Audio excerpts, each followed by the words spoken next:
Welcome once again to Commander by Danon. Today's video was brought to us by everyone at my Patreon. Every month on my Patreon, I have a poll where members can vote for a video on a specific topic. This month, there was a tie between wheel decks and token decks.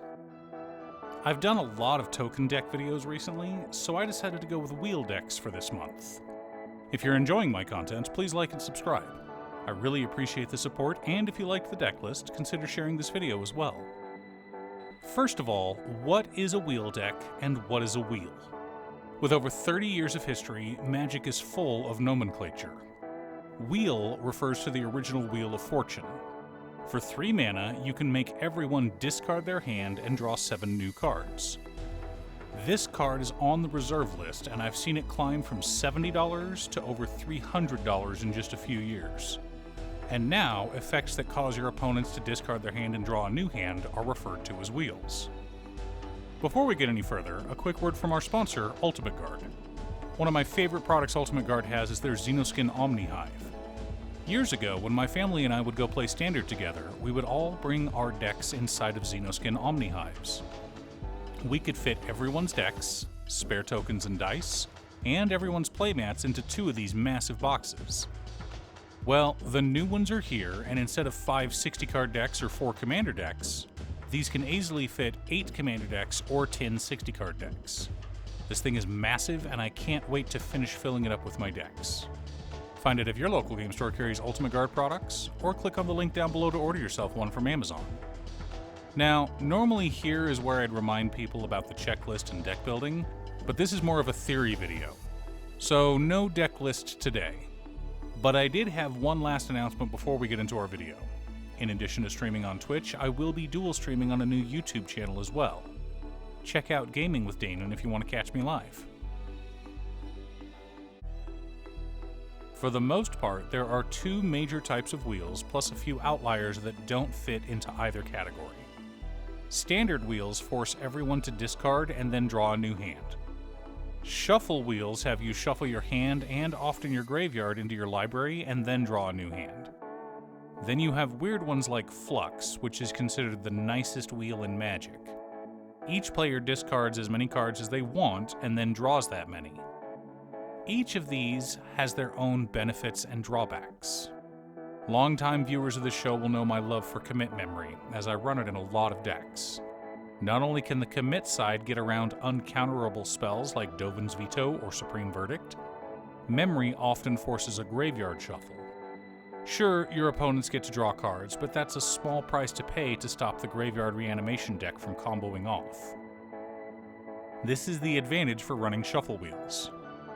Each type of wheel has its benefits and drawbacks. Some decks, like the Locust God or Xyrus, all you care about is drawing cards, so all types of wheels are great. Other decks, like Riel, care more about discarding, while decks like Kess or Bladewing Deathless Tyrant want cards in the graveyard, so wheeling has a double benefit. In those types of decks, you don't want a shuffle wheel because you're utilizing your graveyard. But it's not all upside. The biggest complaint I see against running wheels is the fact that they draw your opponent's cards. Obviously, your opponent's drawing cards is a drawback. Commander players want to do 2 things, ramp and draw cards, and wheels help your opponents draw cards. So what we need to do is ensure that our deck benefits more from drawing cards than our opponents do. Quick aside, never forget the advantage of playing wheels aggressively. If you can wheel on turn 2 after your opponent has mulliganed into a great opening hand, or if you can do it right after they tutored, you will have a significant advantage. Chances are, their new hand won't be as good as their old one. You can't win the game from wheeling alone. Drawing cards is a means to an end, not the only way to win, unless you've got alternate win cons in your deck. There are 3 reasons to run a ton of wheels in your commander deck, and therefore 3 types of wheel decks. Your chosen win condition will determine which wheels you're running. Let's take a look at all 3 and discuss how you want to build that deck. Let's say you want to win by swinging out with an army of creatures. The Locust God and Xyrus Writhing Storm both make great wheel commanders. Maybe you want something more unique like Alondra Skydreamer or Zerzoth Chaos Rider. Regardless, drawing cards makes you tokens. Except in the case of Xyrus, where an opponent drawing cards is the trigger. But wheels help with that as well. Now, in a deck like this, any type of wheel works. You're not trying to draw through your library, and a shuffle wheel will help you in the long term to create an even larger army and prevent you from decking yourself. You'll want to run cards like Perforos or Impact Tremors to help deal additional damage every time a creature hits the battlefield. Speaking of damage, the next type of wheel decks are just those. Decks that deal damage to our opponents every time someone draws cards. Keza, Augur of Agonies, Nekusar the Mindraiser, or Niv Mizzet Perun all work great with this strategy. The more cards we draw, or in Nekusar's case, the more our opponents draw, the more damage our deck deals.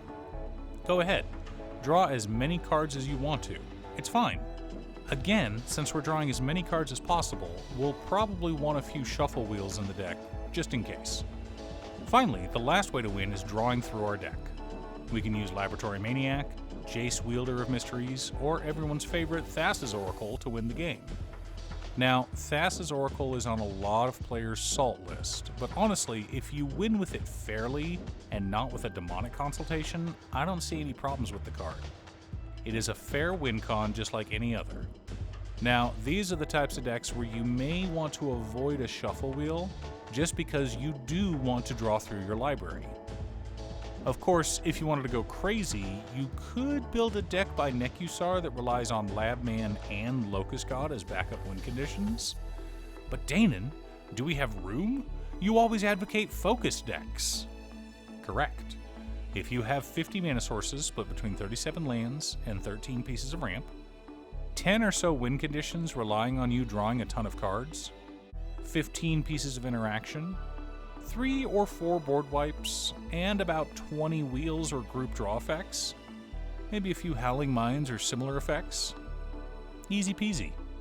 Wheels are nothing to be afraid of, other than the price, but there are plenty of budget options out there. And just because your deck isn't a wheel deck, wheels are still powerful effects and you should consider running them more often. Do you have a wheel deck? Who's your commander? Leave a comment below. Thanks for tuning in. Once again, a huge shout out to my editor Cutestuff. I couldn't make these videos without her. If you'd like to hire her to edit your own videos, she can be reached at cutestuff.edits@gmail.com. Link is down below. If you're looking for ways to support the channel directly, you can head on over to patreon.com/Danon. For only $25, you too can have a commander video built at your request. I also wanted to give a quick shout out to all of my patrons: Waffles, Jiraiya, Danny, Muffins, Marcus, Squishy, Brett, Roxy, Sean, Pob Zombie, Mark, Borgie, Nazwin, Pedro, Midge, Alex, Alex, Julio, Valerie, Conga, Ignis, RJ, Aaron, and Chris. You guys are awesome. I post new Commander Deck videos every weekday, so be sure to subscribe and ring the bell to be notified of new videos. Again, thanks for watching, and I'll see you all again next time on Commander by Danon.